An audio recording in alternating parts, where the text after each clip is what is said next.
I remember one day there was like a script lying next to my desk, just lying around. And I was bored, so I picked it up. I just read it and I was like, oh yeah, duh, people do this. Like, I watch TV, I watch movies, but it was like a light bulb went off. I got on the computer, I probably typed in how to write a screenplay, and I read the book from cover to cover, and I took the principles of the book and I wrote a screenplay.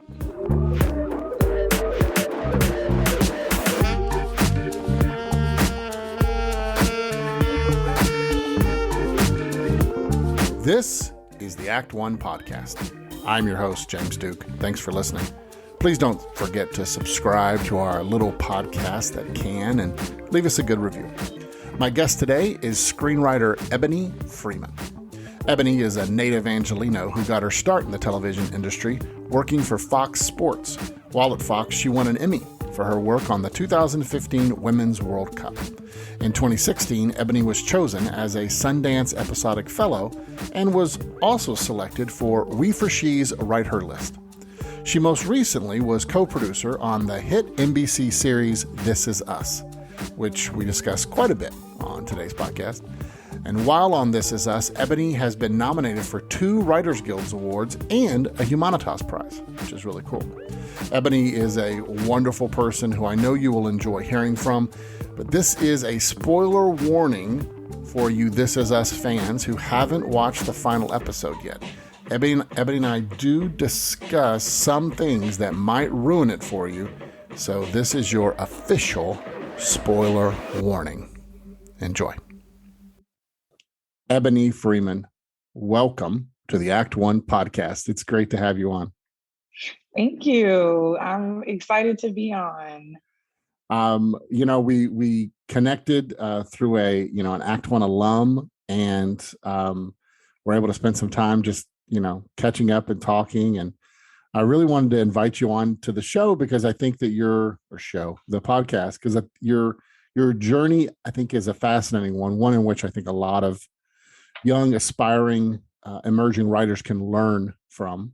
And I also just find you to be a fascinating person. So, oh, wow. Well, thank you. So that's first always off, good in this business. Yeah. So first off, let's talk about obviously the elephant in the room. I've never spoken to someone who just had a long-running hit TV show go off the air in the last 24 hours. So we're actually talking. It's been less than 24 hours since the series finale of This Is Us aired. So what's that feel like? So you were you were a writer on the show for how many years again? So for 4 seasons of the show, and This Is Us has been on for 6 seasons. So I joined in season 3. Okay. So you are working on a hit TV show for 4 seasons. What's it like to suddenly have it? I mean, I know for you, it's been over with for a while, but yeah. For the audience, what's it like to post This Is Us after the finale? Do you have any, can you explain the feelings, or are there feelings? Talk a little bit about that. Yeah, I think a lot of people have been asking me for like the last maybe like 4 or 5 months now, like, how do you feel? It's almost over. And honestly, even with my therapist, talking about it, I'm like, I don't really feel much of anything right now. When people would ask, because I think, for a while, the writer's room, for the most part, we finished breaking the final episode, maybe like 2 months or a month and a half before it was, over before this last episode aired. But we were, still meeting up, watching cuts of episodes, stuff like that. And so every so now and again, we'd still have some work to do, but it hit me. I was surprised. I got a little emotional just watching it, which doesn't happen to me quite often because I've seen the cuts of the episodes. I've read this, I know it's going to happen, but I think I was a little bit surprised at how emotional I felt about it all. And just reflecting back as well on my time on the show and how grateful I've been to work with some incredible people. Just thinking about that, and I was looking at photos and stuff, just doing a lot yesterday. It was like was it graduation ceremony or something? You're like, yes. Yeah. That's funny. If I remember correctly, the creator and showrunner, it's Dan Fogelman, right? Dan Fogelman. Yes. I think he had said in a particular interview a while back or something that he actually knew how the show was going to end back in season 1. Now that it's over with, I wonder if you could talk a little bit about that. Was the finale kind of always? Did you guys make any changes to it? And and obviously characters, there's lots of things that have happened between season 1 and season 6. It's such a character-driven show, but I'm just curious about that comment in particular. Was it, as far as you know, was it still the idea that he had to close the show at the very beginning? Yeah. So, and shout out to, we have Dan Fogelman is the creator and showrunner. We also have 2 other showrunners who've been on the show since season 1. And I believe they came on as showrunners towards the end of season 2, but Isaac Apteker and Elizabeth Berger. So as far as I know, when I came on in season 3, I think he had a pretty good idea that he wanted to end the show in season 6. And I don't quite know if he knew exactly all the pieces that were going to be there on the final episode. But I will say, as about a year or so ago, I think in season 5, maybe end of season 4, season 5, we actually, he did, kind of start writing pieces of the series finale, because for those of you who have seen it, or probably will have seen it now on Hulu or all that, we have a lot of stuff that was shot a year ago that was used in the series finale, because as you know, we go in different timelines, and we have a lot of younger actors who are playing our, the younger versions of our adult actors. And the original, younger actors who played the younger versions of the big 3, they were growing as children do. Can't stop them in time. So they were becoming teenagers. And, I think that it was an amazing idea on Dan's part to shoot the stuff ahead of time. So we were able to capture them as they were at that age. And it's almost like time stood still. So I think because of that, when we got into this final season, literally about half of the final episode had already been shot. So it was just filling in all of the present day stuff at that point. Wow, that's really interesting. That's the writing process for a show like this, where not only do you have all these different characters within the family that you have to keep track of with their own storylines, but you have their younger selves. So you're jumping in time. Can you just talk a little bit about the process in the room of, like, was there a way in which you guys kept track of all these characters in the different timelines? What was the process in terms of knowing kind of where everybody was and all the characters were in the process? Yeah, so I think first off, when I first joined, there was on the wall, like above the board with all of our cards and everything, there was a big timeline that had been created of just like, major events, births, big 3 were born here, all those different things. But I'll say our script coordinator, who is now, she was staffed on the show, so she is now executive story editor on the show. She's so amazing because she was on the show since season 1. She basically is the historian of the show. Like, she is the keeper of it all, and she knows if you have any questions about, you're doing something, you're like, hey, have we, said that already? Like, have we established, that someone has, sister is still alive, or whatever the case may be. She's the one that, we go to. So I think, it's kind of difficult, because I think sometimes when we're breaking stuff, we're like, wait, did we wrote that was in a script, but did we air that? Can we change that? Sometimes you can get caught up by things that you've said and you have to stick to as far as the history and the lore. And the fans of the show are really good about remembering the lore. So they'll call you out. Like, that's one of those things that's very different about television today than it was years ago. And you'd get viewer mail back in the day, but you guys get real time, current on Twitter and social media. Hey, why did you let that happen? Why'd you do that to Toby? You have all those Twitter. The weirdest thing to me though, with this season, as we're done, I've seen some stuff on Twitter about, I think once in one episode way back when, before I think I came on staff, they mentioned that Rebecca had a sister. And for some reason, Twitter was like, what happened to her sister? Why haven't we learned anything about her sister? It's a conspiracy. That's funny. All the details. I mean, it's a good thing that people are so locked into the details of it all. And I think that's a big part of the show. That's the other part that I think when I came on staff, it was very difficult for me at first to even to figure out how to pitch for the show because it literally is taking your stories, your ideas could literally be in any portion or part of these people's lives. It's so broad, also so very specific, but also so broad and where your imagination can go. I think I had to learn kind of how to, get my mind to work that way. So, but that's the cool part about it. I find it's fun now. Yeah.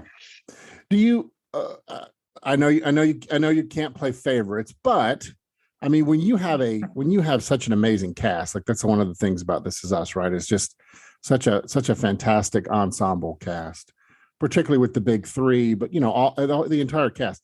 Did you particularly enjoy writing one character's voice in particular? Was there a character that you kind of really identified with, that you always felt like you got a little extra something, even you yourself? Or even maybe a better way to ask the question is, were there any characters in the show that you felt like reflected you as you wrote in kind of your thoughts on the world and things like that? Yeah, I'd say, first off, I've done I've written 4 episodes over the course of my time on the show. I usually wrote 1 episode per season. And 2 of my episodes were sort of specialized episodes, but I've done a couple of episodes with Susan Kelechi Watson, who plays Beth on the show.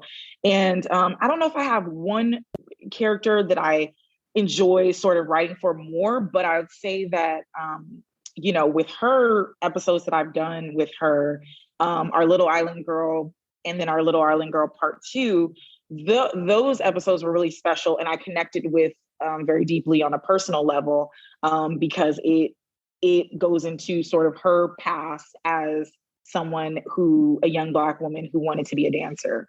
And so that was kind of directly, my life. So when I wrote Our Little Island Girl, the first one, it was very much so in a way that I wasn't expecting that I would have that opportunity. It was very much, very personal, very specific, in a lot of things that were me. Did they know that when they assigned that script to you? Did they know that about you? Yes. So the fact that she was a dancer, actually, the funny part is that, well, God knew it, because I wasn't there yet when Dan decided to make, everybody had been wanting to see Beth's backstory, and Dan had decided they're going to do it season 3. And Susan Kelechi Watson has a dance background. And so he thought, oh, let's make her a dancer without any sort of specificity or whatever, just the idea. And once I came on staff, and once we got to the point where we were actually breaking the story for that episode, I just started, like, nobody else in the room had any sort of dance background, not even a little bit, not even like a skosh. So and I was, new writer on staff. I didn't even know if I was going to get an episode to write that season. That's what I was told by the showrunners. So I was, once that came up in the room, I just started pitching like crazy. I mean, just basically about my life, studying mostly ballet, being the only Black girl in an all white like environment in the ballet world, what that was like for me, how it felt having this dream, all those things. And so once a couple of days of that, I remember the showrunners came back in one day to the room and they're like, okay, so Eboni's going to write this episode because none of us know what the heck we're doing when it comes to dance. So yeah, that was how I got the episode. That's great. That's great. Yeah. Talk a little bit about the writer's room experience for This Is Us for a lot of our audience who are, who are interested in writing for television. Give us a little bit of the nuts and bolts experience there. So you talked about getting that episode. So what does that mean for the uninitiated? So you came on as a staff writer in season 3, and you said you were pitching.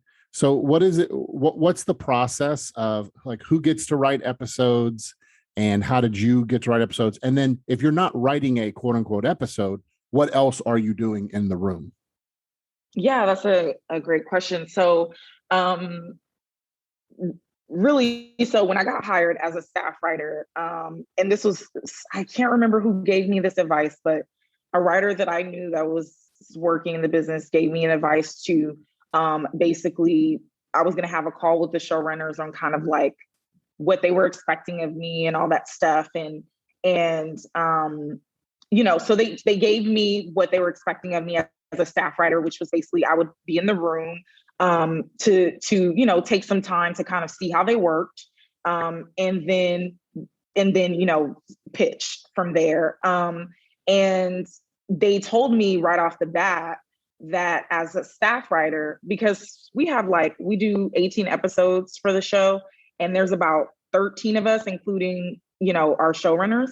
And so most of the higher ups, how it works on the show, most of the higher ups, they do at least 2 episodes per season. And, Dan Fogelman is going to do the first episode, the last final episode. The showrunners are going to do 2 episodes, all that stuff. So really it's like, they're like, we may or may not give you one. And also, just for the listeners to know, when you get hired as a staff writer, usually it's just a 20-week initial contract.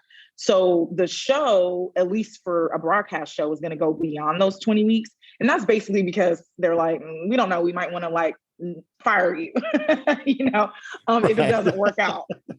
So, yeah. So, so with the show, how they do it is most of all of our jobs, no matter if you're a co-EP or a staff writer, all of our job is basically every day going into the writer's room or being over Zoom on a writer's room, and we are breaking story for the episodes. And basically, once, depending on what the showrunners decide, as we're breaking story, sometimes it's decided before they decide which writer is going to take that story and go off and write it. And yeah, so some shows I've heard from other people, other writers that I know, some shows actually group write episodes I've heard where, I think one person does get the credit, but they break it up and sort of kind of do it that way. But with our show, it's very much, if you're not in the writer's room, you're probably doing these things. You're off on an episode, writing your episode, or you might be in production. So with our show as well, we got the opportunity to, once you write the episode, you're also producing it. So you're doing all the things to produce the episode. You're going to all the meetings, from, costumes to props to all that stuff, tone meetings with the director. And so if you're not in the writer's room, you might be on set, for your episode. So that's essentially, but again, that's like maybe the writing process is about a month of your time there, and then being on set is, another couple of weeks or so. So most of my time was actually in the writer's room, breaking story on whatever episode we were at that point. I always find the excuse me, the hierarchical nature of a writer's room so fascinating, and that there's these steps and these roles that um and and yet what I've also always found fascinating is I've talked to a lot of different people about their writing room experiences, including showrunners, and there tends to be some consistent things I hear. One is that writers' rooms can be very tough because you're in there every day with each other, and you're just talking all day to each other about your lives, about what's going on, about the story. Like you're all mining, right, each other's lives for stuff that you can write for the characters, right? So it can get tough, right? I've heard it can get very tough and intense. But then the other thing I've also always heard too is that writers are so generous with new and upcoming writers. Like seasoned writers tend to always try to appreciate and value the hard work that young writers put into it. And if they see the work being put into it, they'll help them along the way. I'm just curious, was that on this show? Does that ring a bell? Or was your experience similar in both of those ways? Yes, most definitely. I think, like, number one, we were talking about just the nature of being in the writer's room and this is before Zoom, when we were together in person for 8+ hours. I think I was shocked by how I would go home and feel exhausted. Just like my brain, I'm like, my brain like hurts. Like I'm not used to it's like I wasn't running around doing anything. Like, it's pretty, you're sitting there in a chair this whole time. But like, I'm tired, I'm exhausted because I've just been thinking all day and, solving problems and all those things. And sometimes it can get really emotional, especially on our show, if you can imagine the kinds of issues that we talk about. Shocking. The writer's room for this just in, breaking news. The writer's room for This Is Us got emotional every once in a while. Right. Shocker, right? So there were a lot of moments that, where you are being incredibly vulnerable to other people on your staff, to your coworkers in a way that any other probably job or whatever you wouldn't be.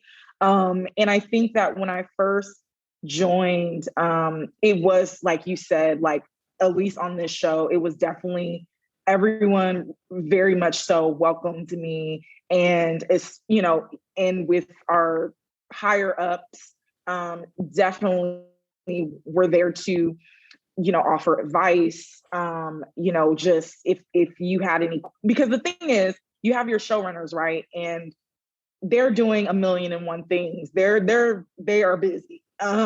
They've got a lot going on. And so I think what's really great about those who are like the co-EP level, who a lot of the writers who are co-EP level, they might have had their own shows at some point, which on our show, we have a couple writers who, they've been writing for a while and just like seasoned veterans in the business. And so it was really great to be able to come to them with, whether it's questions about, kind of like getting feedback from them on how you're doing in the room, if you're not quite sure, or even like questions about the business, for other things that you may need a little bit of advice for. So I definitely got that. I still get that. I text, the writers on the show that are like, I really admire them and I admire their advice. And especially now that I'm going into like developing and stuff like that, I'm constantly bothering and asking questions and, hey, what should I do about this? Or can I see what you did for this? And all those things. So, they've been an amazing help, and I've learned a lot from all of them. All right, so my last This Is Us question, then we'll move on. Okay. I know there's a lot of This Is Us fans out there. They want that. Okay, so and this is just your opinion. So you can answer this however you want. If it was conversations in the room with other people, or just you as a writer, and I'm assuming you were also a fan of the show. Maybe you hated the show. I'm just kidding. But post the finale, what do you think? What do you think life looked like for the big three going forward? Like, if there was where do did you guys talk about that, or just you yourself, like, just, as a fan, of the characters, like, what do you think happens to the big three going forward? Well, I think that it's interesting because when the show starts, Kevin's character, he's sort of the most, Randall is incredibly successful as well in his career and in his family and all that stuff. But Kevin is like he's like the actor. He's right. Rich and famous and all those stuff. And I think it's really interesting that by the time we get towards the end of the series, Kevin is living a simpler life.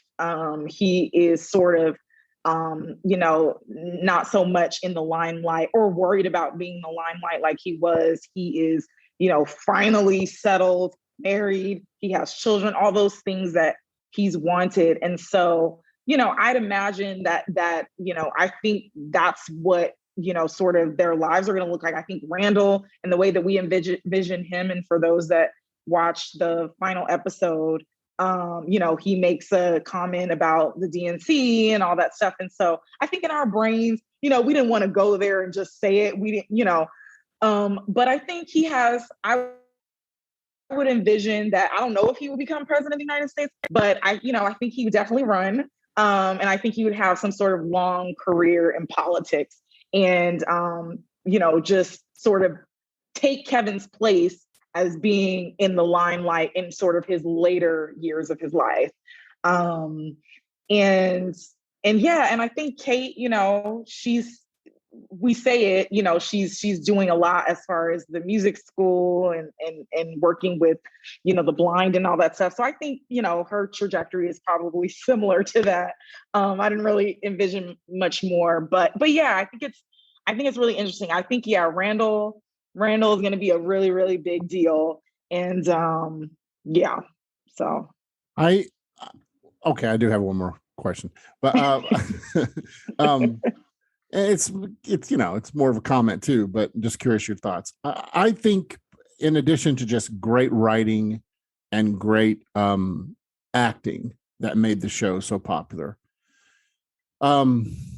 there's not a lot of shows that really celebrate. Like, there's a lot of families. I mean, there's a lot of shows that actually show families, but This Is Us truly celebrates family. It celebrates family bonds. It celebrates what unites people, what divides people. Obviously, it talks about even family outside of blood family. Like, there's these bonds that connect us and make us family, and it's really celebrated.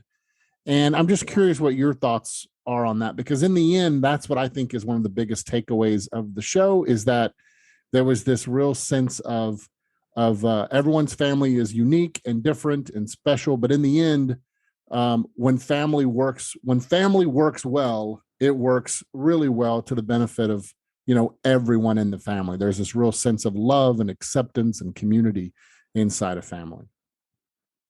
Yeah, I think I'd have to agree with everything you said. And I think that's why, for me, I loved Dan Fogelman's creative decision on how he did, ended the show on that final episode, because I know, like, the train, when Rebecca passes, that's, such a creative moment. It's such an emotional moment. And,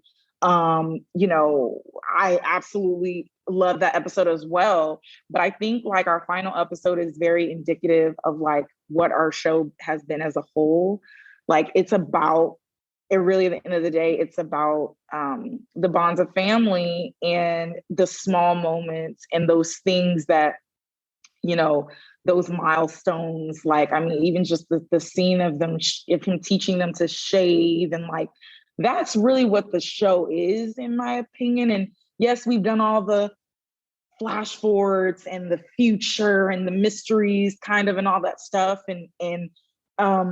But I think at the end of the day, like, when you think about the legacy of the show, that's what I think about, is, like, when you watch This Is Us, it takes you back to, your childhood. It takes you back to like what it felt like to sort of go through the growing pains that we're watching the big three go through. And then for those who are experiencing parenthood now, they're experiencing all those things that the big three are experiencing. And I really love too his decision to sort of, a lot of it was it ends on Randall looking at Deja and her future grandchild and his future grandchild. And in the past, it's Jack and Randall. And I think that was a really interesting choice too, because those are the two adopted members of, sort of that family. But even so, not being blood, as Deja is carrying on the Randall's history of William and all that stuff, so did Randall, sort of carry on really like the Jack legacy. So that's why I just love how Dan, put it together and wrote that. I just thought it was really, truly beautiful. And it just gives you those nostalgic feelings about what it means to be a family and all of that. So, yeah. I really do think that's, and I think about even there's another show that ended the same time you guys did, which it was Blackish, right? Like Blackish, same thing, right? Celebrated families, specifically the Black family experience. But I mean, it was a show that I could watch with my kids. I mean, because family dynamics are universal. And and it was a ridiculously funny show. And so it's interesting that both shows are ending at the same time. I think that did it air opposite you guys? Now that I think about it, I wonder, did it air opposite? You know what? I don't know, because I feel like Blackish switched times a few times. Like, I think they did. I feel like we've always been on Tuesdays. Yeah. At least since I joined, we've always been on Tuesdays. And I feel like Blackish was like Thursday at one point. Yeah. And I don't know. But I think Blackish so. I think is another really great. Yeah. Let's talk a little bit about how you became a screenwriter. You grew up in the church. Was the idea of working in Hollywood and being a professional screenwriter in your family and in where you grew up, was that something that was accepted and normal? Was that even something you were interested in as a young person? Because I know you were in the arts because you were a dancer. Mm-hmm. Or was this something that came to you later, your passion to write? Yeah. So I grew up in LA and surprisingly so, even though, I had a bit of a childhood on the East Coast, but from like 11 on, I was in LA.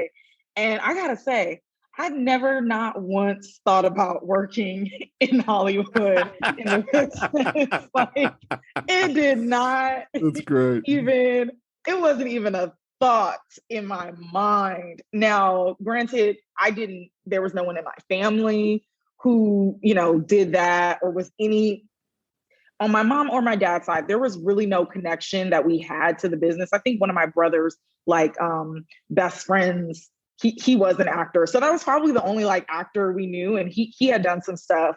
But yeah, truly, it had not crossed my mind. And really at the time, most of my early school years, really through high school, I was very much interested in dance. And I very much wanted to pursue that as a career.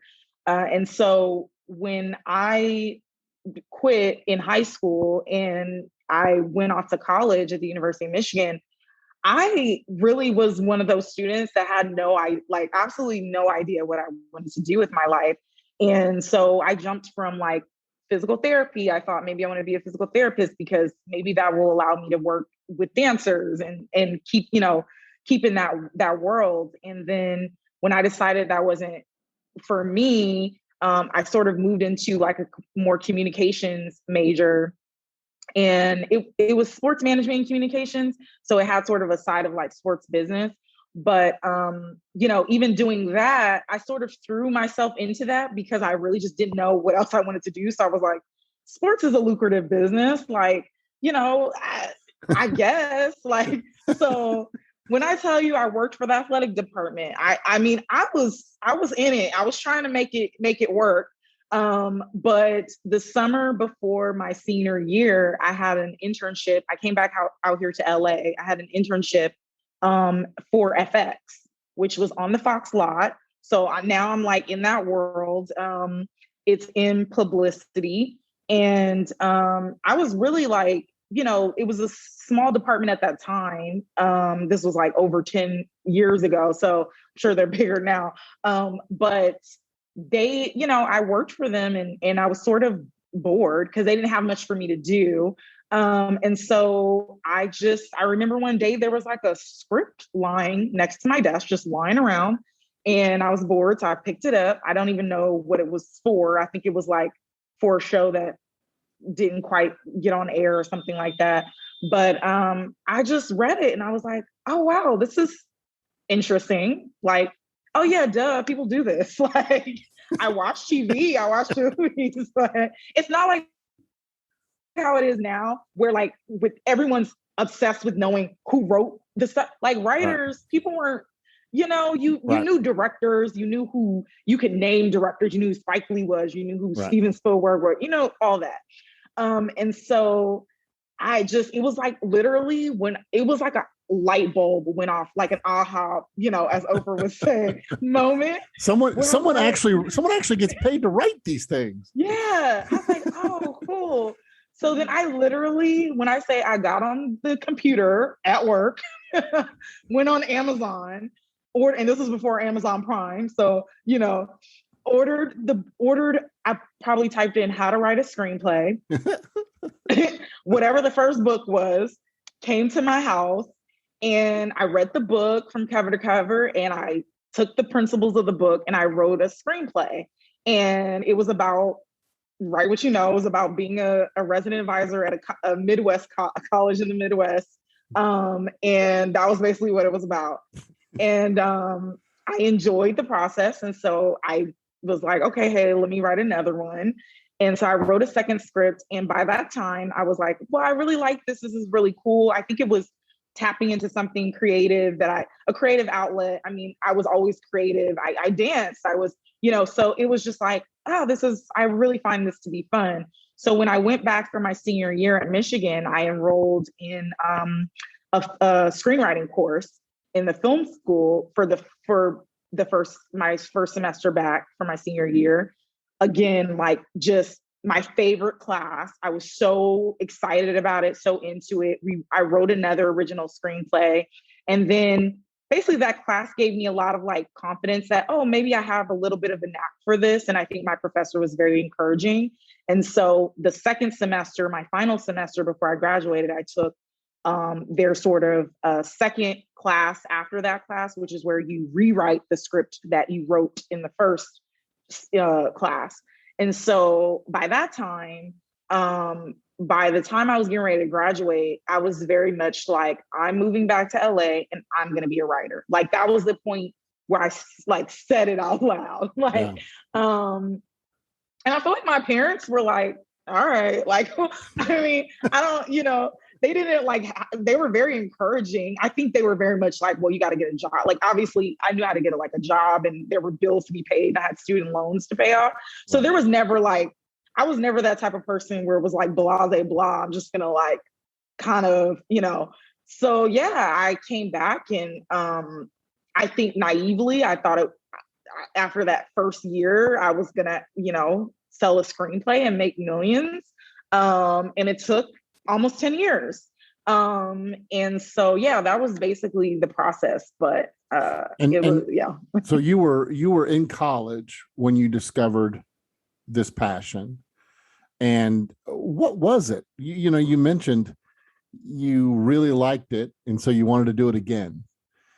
What was it that you liked? I mean, you talked about it being a creative outlet, but I'm just curious in terms of when you find something new, what is it that makes you want to go back to the well and do it again and again? I don't know if you can remember those feelings, remember those thoughts, but what was it that made you want to say, you know what, I liked this, I want to write again? Yeah, I think I think it was the storyteller in me. Like, even as a dancer, I think I more so skewed on the, I think if I pictured my life as a dancer, it would probably be more as a choreographer. Like I would probably be one of those dancers that dances professionally for a little while, but quickly goes into the choreographer route. I was more into telling stories in that way. And so I think when it came to the screenplay of it all, I really enjoyed telling stories related, mostly for me, relatable stories about things that were connected to my life. And, I thought I was pretty good at, developing characters. And so I think what drew me to it was I felt like I had a knack for it. And, I think that was one of the reasons why I kept pursuing it, is because I felt like I was getting positive feedback from other people that like, hey, obviously you have to keep developing your craft, but that I have something there that was worth developing, I guess. Yeah. Why did you quit dancing? Because I knew I wasn't going to make it as a professional dancer. I quit. I like how practical and realistic you are. I love it. But why? What made you? Yeah. What made you? How did you come to that conclusion? Yeah, so I was very much on. I danced, like I got into it like 6 or 7 years old, and when I got to be like 11 or 12, I got really into it, where I was on like I was in Devion Dance Academy for a little while when I got to like 12 years old. And that is very much like a semi-professional track, as far as like you're taking 16 to 18 classes a week. It is your life, and you are really training on a high level with high level teachers to, go into the professional world. And so I think once I got there, and I one thing about me, I was a very hard worker. I worked very, very hard, and I knew that about myself, and my teachers saw that in me and all that stuff. But I recognized because the thing about dancing is, yes, you can work hard, but there are certain things physically and certain natural abilities that you need to have. You need that part, and then you need the other part. But I think I recognized in myself there were certain natural abilities that it was going to make it very, very, very difficult for me. And so I think it made me a little bit, it sort of made me lose a little bit of my love of it at the time. Because as a teenager, I'm like, I love this so much. I work so hard. I'm dedicating my young life to this. And why don't I have the things that these other young dancers have? I wish I had, her feet, her legs, her whatever. And so I think I got disillusioned by it. And so that was the reason why I quit. I was just like, I don't think that I can realistically put more years of my life into really, because the dance world is just as it's a cutthroat world, it's a hard world. And so I feel like, I just didn't think that I had it in me, essentially. I've known some dancers in my life, and I some of the best storytellers I know or have known have been dancers. Like I understand what you're saying in terms of that. I also know that they all have feet problems. they all have back problems. What kind of dancer were you? So I'm mostly ballet. And so do you still have feet? Did you quit enough, or do you still have feet problems yourself? Oh, I don't have any feet problems because I quit. So I didn't do, when I got into point, which is what creates all those problems. Yeah. I probably did point for about maybe three or 4 years before I quit. And so, and even then when I was at Devion Dance Academy, we were doing ballet, but we were also doing modern and jazz and it was a little bit more well-rounded. And so I wasn't on point shoes like ballet dancers are all day, every day, essentially. So my feet are perfectly fine. For anyone who wants to know, my feet are inquiring my, that's weird, but okay. Yes. TMI, sorry. Right, sorry. So you, so in that, you mentioned, that kind of that 10-year journey for you, which is something we talk about at Act One a lot. So inside that 10-year journey, you had a different career. And so you were writing, right, developing your writing career, but full time you were going to work at Fox Sports or something, right? Isn't that right? Yes. I had a whole career. Like when I tell you, I started pretty early on. When I graduated, I ended up getting a job at Fox Sports, basically from my connections from the internship, from knowing people in HR over there. And so I got an opportunity to be an executive assistant to the EVP in graphics at Fox Sports. And so I didn't know anything about graphics, but it was an executive assistant job. I didn't need to. And so I was like, great, I can do this. It was a very much like 8 to 5 job, and I can write. And I really genuinely thought that like maybe I would be in the job 1 to 2 years max, and then I would transition to writing. But that as the year after the first year went by as executive assistant, my boss, he liked me. And so he offered me a promotion as a coordinator. And so I was like, okay, great, more money.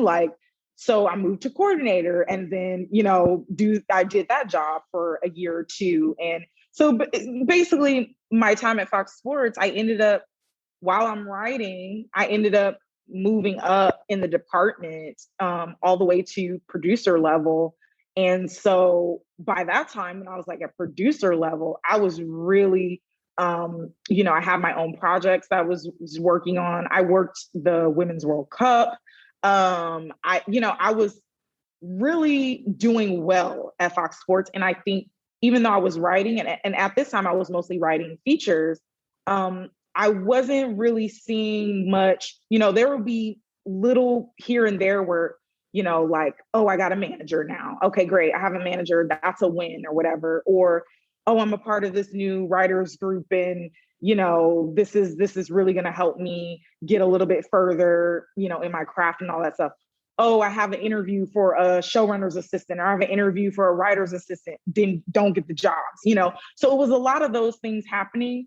And it just not enough, nothing really was happening. And so I just kept taking the bumps at Fox Sports, kept taking the promotions because, why not? And I genuinely liked the people that I worked with. I mean, I really liked the people that I worked with. Like, I'm still friends with them today. Like, I still talk to my managers and my bosses. That's how much. But that's great. So, that's really good though. Yeah. Yeah. So, but yeah, really it was a crossroads for me. It got to the point where after I worked at the Women's World Cup, I remember that summer, I mean, and that was that whole Women's World Cup, that was a lot of work. And I remember after it being a success, and I thought to myself, maybe I should just do this. Like, maybe this is the crossroads of me deciding, like, get rid of writing once and for all and just pursue this career at Fox Sports, because people liked me. I was just like, I could really go far here and probably be fine.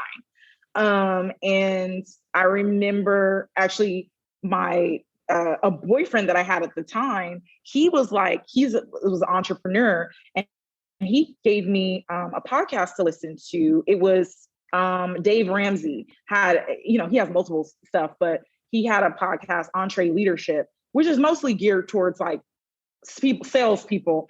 And I listened to this podcast, this one episode, and it's basically him talking to these sales people who are complaining about their results and all this stuff. And he's basically like telling them, you're not doing enough. Like, why don't you basically put so much activity, so much work within, he says it was a 3-month period, put so much activity that literally creates a combustion. And I'm probably not saying this completely right, but I remember it was just like, go as hard as you can for 3 months, and then come back and tell me you don't have any results. And so it just clicked with me, and I was like, maybe I'll try that. This will be my last sort of hurrah and see, if this is really what I want to do. And that's what I did. I wrote as many scripts as I could. I just started writing scripts after script after script after script. And I also, one of the big things that I did at that time was I changed from writing screenplays to TV pilots, because I felt like at that time, what was happening in the TV landscape was really exciting. There were stories that were being told that I wanted to tell. Black women at the forefront of these stories. And I was like, okay, this is the medium that I want to be in. And so those two things together, changed to TV, just put, like, I was put where I was like, kind of a hermit in a little cave. Like, if my friends were hitting me up to do anything, it was always, I'm writing. That was constantly like, I didn't do anything for 3 months. And one of the scripts that I wrote out of that 3-month period, I applied to a bunch of TV fellowships, and I got into the Sundance Episodic Lab, and that changed everything. So that was really the trajectory. Okay. That's great because, excuse me, you said a lot there in terms of just, I think a lot. There's a lot to for people to process who might be in a similar situation, because, a couple of things. One is, I've always told people, in any kind of space, work begets work, begets work, beget work. In other words, take the job, right? Like, don't just sit around. Don't just say no to every opportunity that comes your way and just sit around hoping and waiting for the opportunity, right? Like, instead, if it's a legitimate opportunity, I'm not saying, go do any single thing, but I'm saying, like, work does beget work. It leads to other work, because more times than not, especially in our business, so much of that work comes from relationships and people who meet you in other contexts, and they will let people know, or they will let you know about an opportunity, that kind of thing. But the other thing too is you're gaining skills, you're gaining, as a writer, you're living, it's lived experiences that create a deeper well in which you can write from, all that kind of stuff. And of course, you got to pay the bills. So, it's kind of important, no starving artists around here. That's right. Exactly. And so, that to me speaks volumes, right? So if you're listening to this podcast and you're sitting in your mom's basement and you're and you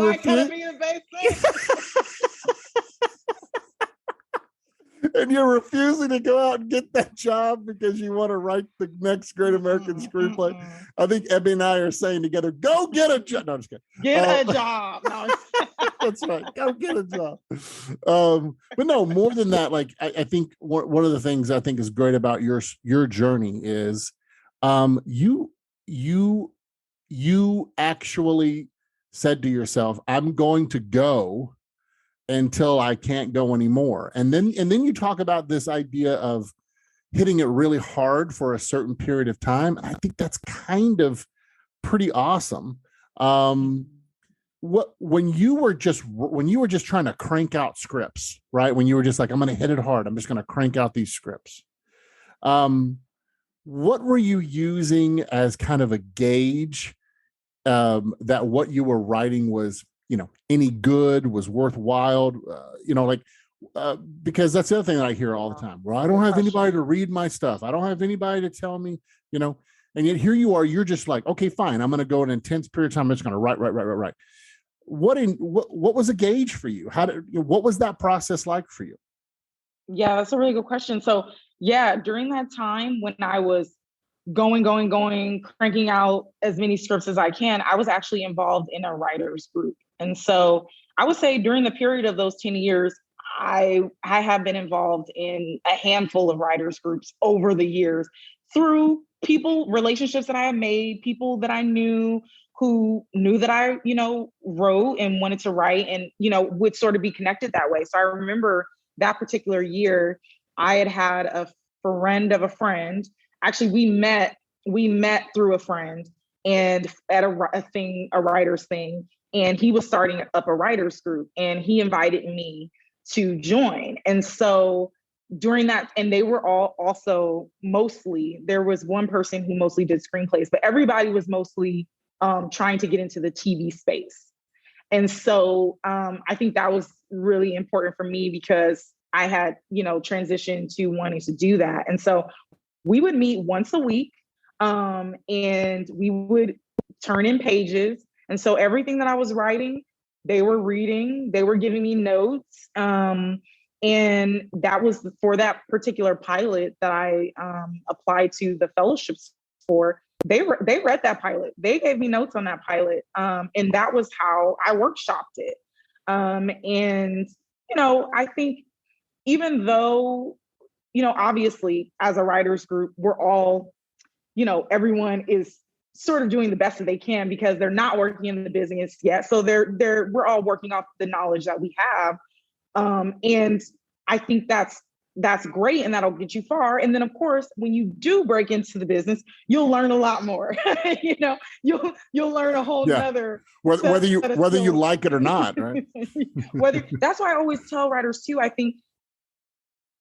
think a lot of writers sometimes are pretty bent on, well, I have to get my script and get notes from a working writer. Like, right. I need them to like, and I never did. And I think number one, that's very hard to do because, people are busy and you can't just be giving your scripts so I think like, it goes really far. It'll get you really far to find a dedicated group of writers as yourself who have the work ethic that you have, yep.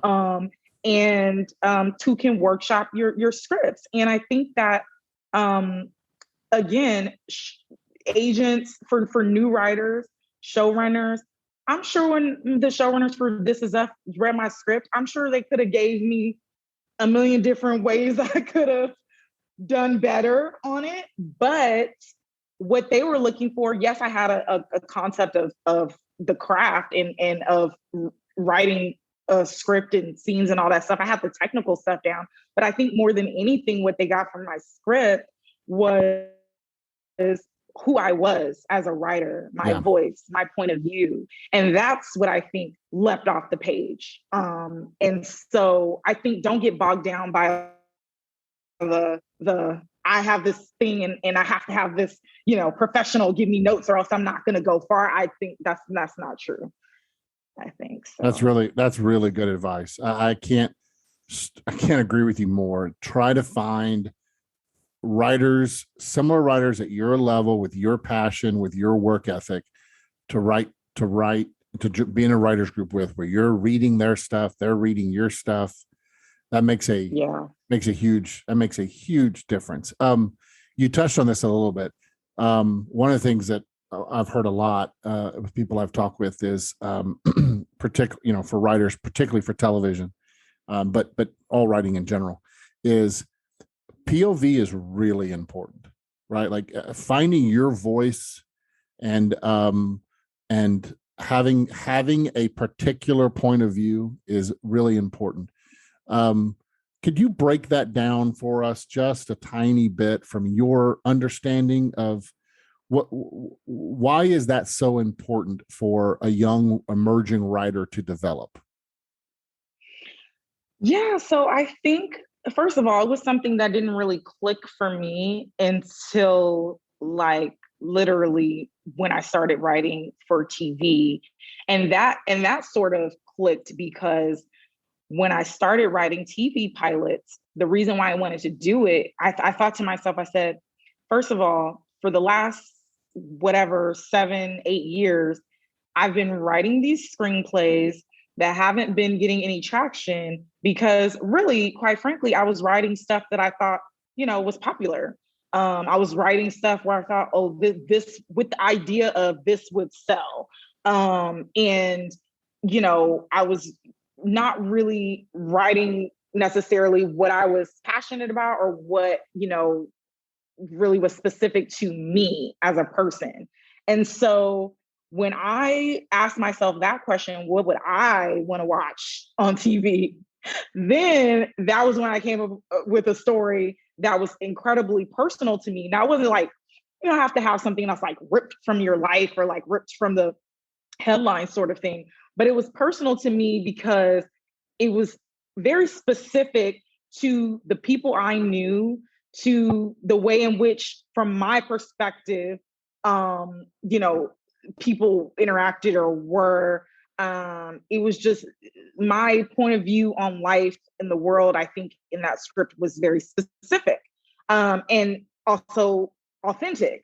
So when you know, the reason why it's so important is because in whatever you do, let's say for TV, your showrunners, let's say for This Is Us, we have a show, they're looking for, you know, we have a show about a family with these different sorts of characters that are going through, you know, one has weight issues, one's adopted, all this stuff. So you want to have a writer's room that has a diverse, at least more now, they're thinking this way, a more diverse point, you know, a diverse thought process. And so that's how you get these stories that you get, because we've all lived completely different lives. And I think, you know, when they read my script, which was very, very Black woman oriented, like from that lens, and that point of view, I think that it just resonated. And so that's why I think, you know, when writers ask me like, what's the one thing that I can tell them to do? It's, my goodness, write something that you are, again, doesn't have to be about an autobiographical account of your life, but something that is specific to you in some way, shape, or form, because you're going to write it better. You're just going to, okay? You're going to write better. You're going to write, it's going to be more specific. It's going to feel authentic to people.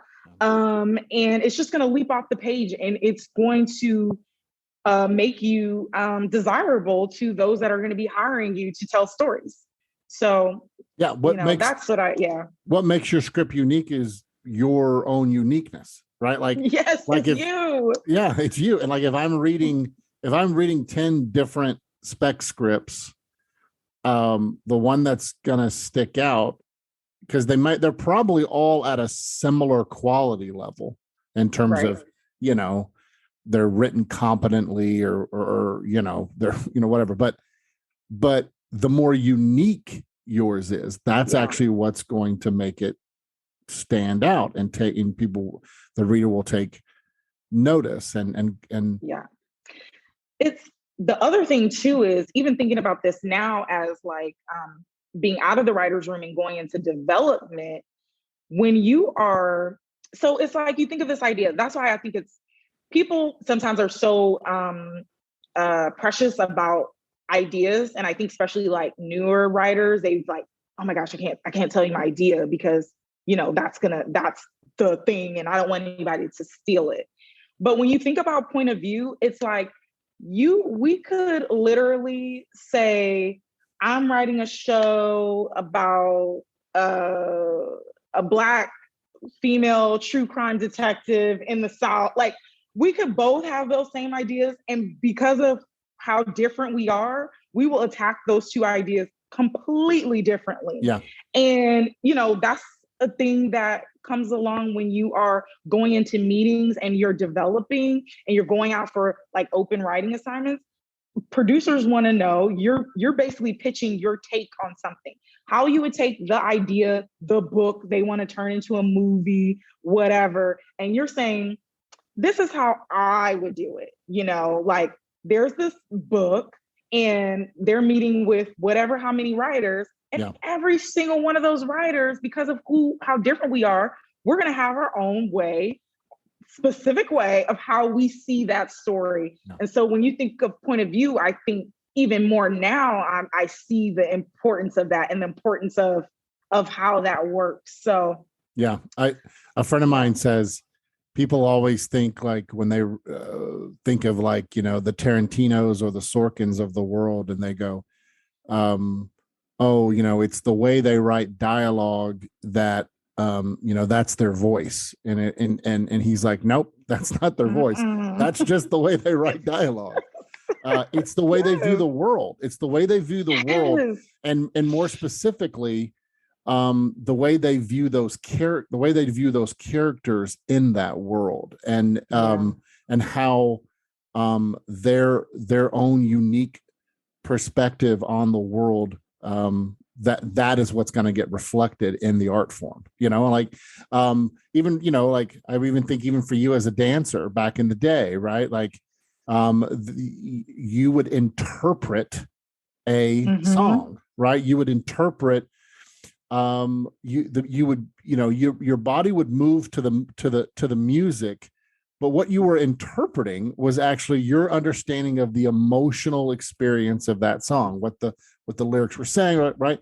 And I think that's what we do as artists, right? We do that as artists, we do that as writers, we do that as storytellers, as filmmakers, and that's kind of the power of the beauty of the arts, and we can help other people, the audience, process their own emotions. This is what, we're going back to the old school days with Aristotle and the idea of catharsis, and to actually give the audience this cathartic experience where they can process their emotions in an outlet. And you were on a show that was very well known for allowing people to have cathartic experiences. So this has been great, Eboni. I really enjoyed our conversation, and I think there's so much that I think people can learn from your journey and just your. I'm just so impressed with you, and one of the things that I enjoy about doing this podcast is that I think I'm introducing to our audience individuals who need our prayer. And I think just the fact that people will get to know you through this podcast, just know that you'll have people praying for you and praying for these opportunities for you and all this good stuff. So, Eboni, thank you so much for being a part of this, and we really appreciate your time. And if it's okay with you, I always close my podcast by praying for my guests. Would you allow me to do that? Yes, of course. Thank you. Heavenly Father, we just pause and just stop and thank you for who you are and what you have done for all of us. And God, we thank you for your goodness. And I just want to thank you now for Eboni, and thank you for just her life and her talent and just her giftings, the way she just to bring so much joy into the room. And God, just pray a blessing upon her. God, we pray that you would just go before her and with all these different opportunities, and God, that you would just give her just an amazing space to do great things in this business as a writer and creator. And God, I pray you would fill her with your creativity and fill her with your imagination, and that she would be so inspired to create that it would just be just a huge overflow. And God, we just pray that you would protect her, watch over her through all of this. And we just thank you for this opportunity. And we pray this in Jesus' name, and your promises we stand. Amen. Thank you for listening to the Act One podcast, celebrating over 20 years as the premier training program for Christians in Hollywood. Act One is a Christian community of entertainment industry professionals who train and equip storytellers to create works of truth, goodness, and beauty. The Act One program is a division of Master Media International. To financially support the mission of Act One, or to learn more about our programs, visit us online at actoneprogram.com. And to learn more about the work of Master Media, go to mastermedia.com.